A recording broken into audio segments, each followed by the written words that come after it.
நெல்லை மாவட்டம் தளபதி சமுத்திரம் அருகே ஞாயிற்றுக்கிழமையன்று 2 கார்கள் நேருக்கு நேர் மோதிய விபத்தில் 7 பேர் உயிரிழந்த நிலையில் விபத்தை ஏற்படுத்திய கார் டிரைவர் மீது வழக்கு பதிவு செய்யப்பட்டுள்ளது.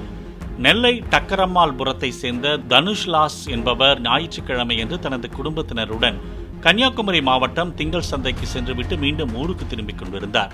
அப்போது 4 வழிச்சாலையில் எதிர் திசையில் நாகர்கோவில் நோக்கி சென்று கொண்டிருந்த இனோவா கார் தளபதி சமுத்திரம் அருகே வந்தபோது தூக்க கலக்கத்தில் இருந்த டிரைவரின் கட்டுப்பாட்டை இழந்து சென்டர் மீடியனை தாண்டி எதிர்புறம் தனுஷ்லாஸ் ஓட்டி வந்த காரின் மீது மோதியதாக போலீசார் தெரிவித்தனர்.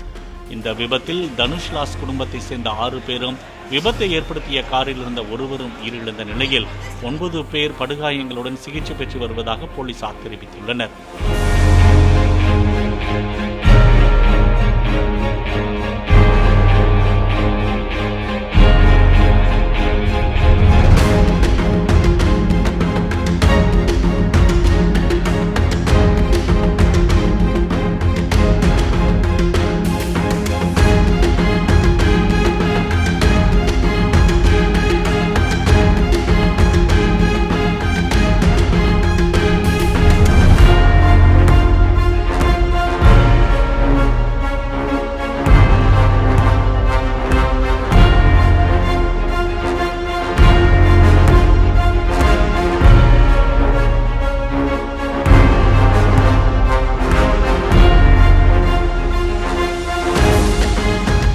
பிளே ஸ்டோர் மற்றும் ஆப் ஸ்டோரில் இருந்து பாலிமர் செயலியை QR கோடு மூலம் பதிவிறக்கம் செய்யுங்கள்.